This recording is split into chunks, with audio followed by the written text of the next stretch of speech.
મિત્રો નવા બ્લોકમાં તમારું હાર્દિક સ્વાગત છે। જય માતાજી બધાને। તો ભાઈ વાવણી થઈ ગઈ અને 2 થી 3 દિવસ થયા છે અને આપણે વાડી આવ્યા છીએ। તો ભાઈ હજી પગલા પડે છે અને ગારો સપલમમાં બહુ જામી જાય એવું થઈ ગયું છે અને ભાઈ જે વવાય એવું છે નહીં। આજ વરસાદ ન આવે તો આ બરાબર કાઢે અને મસ્ત ભાઈ વાતાવરણ થઈ ગયું છે। વરસાદ આવ્યો એના લીધે અને ભાઈ જુઓ તમે એક નંબર વાતાવરણ થઈ ગયું અને ભાઈ મસ્ત। અને કાલમાં આપણે વાવવાનું છે સિંગ અને જુઓ આવી રીતના ભાઈ મસ્ત વાડી છે અને આપણે આજ શું કામ કરશું એ તમને હું બ્લોગમાં દેખાડી। તો મારા બ્લોગમાં કન્ટિન્યુ બન્યા રહેજો। નવા હોય તો લાઈક અને શેર અને સબસ્ક્રાઈબ કરવાનું ભૂલતા નહીં અમારી ચેનલને। જો એટલું બધું ધોવાણ થઈ ગયું પહેલા વરસાદની અંદર ભાઈ સારામાં વરસાદ પડેલો છે। જો તમે ધાબાને હેઠે બધો ગારો કાઢી નાખ્યો જુઓ તમે આવી રીતના ભાઈ વાડીમાં જો વરસાદ સારો છે વરે જોઈ શકો છો મિત્રો। આપણે આ બીજી વાડી આવ્યા છીએ જુઓ આ કપાસ સોંપેલો છે ને ભાઈ તાર બાંધવાનું કામ ચાલુ છે અને પડખે પાડોશી વાવે છે ઉપલા હેઠામાં એવું કંઈક કામ ચાલુ છે અને વરસાદ અંધાર્યો છે ભાઈ સવાર બહુ વરસાદ અંધાર્યો અને આ કપાસિયા સવારમાં છે આ વાડીની અંદર। તો ભાઈ આપણે કપાસિયા સોંપવા હતા નહીં એ વિડીયો ઉતારી શક્યા નહીં ને ભાઈ આ વાળા બાંધવાનું કામ ચાલુ છે। અમારા ભાઈ વાળા બાંધે છે જોઈ શકો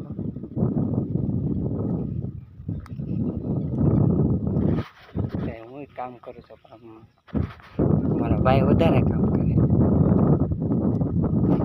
તો સાટા ચાલુ થઈ ગયા છે કોક અને આમ તમને દેખાતા હોય તો જો અંધાર જવો અવાજ આવતો છે ઝાડવામાંથી પટ્ટા ટપ સાટા।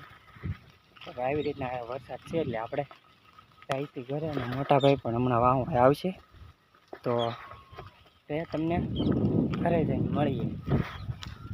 મિત્રો આપણે કાલનો બ્લોગ છે ને કાલ પછી ભૂલાઈ ગયો વરસાદ આવતો તો એમાં શૂટ ન કર્યો। તો ભાઈ આજ ધાબા ઉપર આવ્યા છીએ અને આ કાકાનો ધાબો છે અને ભાઈ વાતાવરણ જોવા અને આજ ગરમી બહુ થાય છે આવી રીતના કંઈક છે ભાઈ। અને ભાઈ અહીંયા ગુગાભાઈ કામ કરે છે અને ભાઈ આ જો ધાબા ઉપર કોણ કાગળ નાખે તમે આવું જુઓ આ ભાઈ કાગળ નાખવાનું કારણ તો કયો ભાઈ કેમ કે ભાઈ શરમાય અને એના ધાબા ઉપર પોપટ પાણી પડે ને એને લીધે એને કાગળ નાખવો પડે છે। તો મિત્રો વરસાદ આવી ગયો છે અને જોઈ શકો જો વરસાદ છે મારા ગામમાં મસ્ત મજાનો વરસાદ વરસ્યો સવાર દીને એટલે ને અમારું ઘર છે મારા ભાઈ બેઠા છે ફોન જોવે છે। તો વરસાદ જુઓ તમે કેવો મસ્તીનો વરસાદ પડશે છે ને ભાઈ આમાં કાંઈ ગામમાં જવાનું મન થતા વરસાદનું જવાય એમ। આપણી ગાડી છે ને આપણો શેડ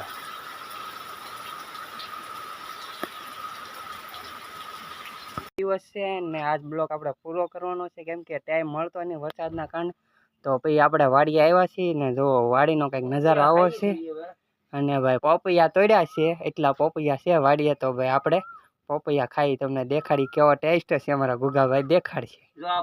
આ પપૈયું છે આ ખાઓ એટલે તમને મજા આવી જાય મૂંચણી નો આવે ભાઈ પપૈયાની શરૂ થાય છે ને એમાં ભાઈ આ અમારા ભાઈ નવા છે પપૈયા ખાવાળા એટલે બીબડા ને એવું બધું કાઢવાનું હોય એટલે એ ભાઈ કાઢ્યા ના દેશી માણસ છે ગામડા આ પોપી એકવાર ખાઈ દો ને પછી મન થાય ખાવાનું। હા ગયા હાકા કેવા છે ભાઈ પોપૈયા બહુ ગયા હે કરવા લાગે ના રે કેમ કે ભાઈએ કીધું ગળ્યું છે તો આપણે જોઈ કેવું ગળ્યું છે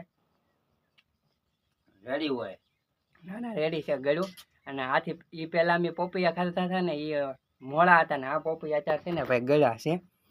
તો અમારી ઓડિયન્સને એક લાઈક આપી દેજો આ પપૈયા માટે એક લાઈક કરજો તમે। આપણે ઘરે જતા હતા અને બીજી વાડીમાં કપાસ રોપ્યો હતો ને એમાં ભાઈ કપાસિયા જોવા આવ્યો તો ભાઈ કપાસિયા જે ઉગ્યા એના ત્રીજો દી થયો છે ને પડખે જોવો તો એમાં કપાસિયા ને બધું ઉગી ગયું સોયાબીન એને તો ભાઈ આવી રીતના અમારા ગામને કંઈક વાડીનું વાતાવરણ આવું છે તો આજનો મિની બ્લોગ અહીંયા પૂરો કરી છે કાલે મળીથી નવા બ્લોગ સાથે બાય બાય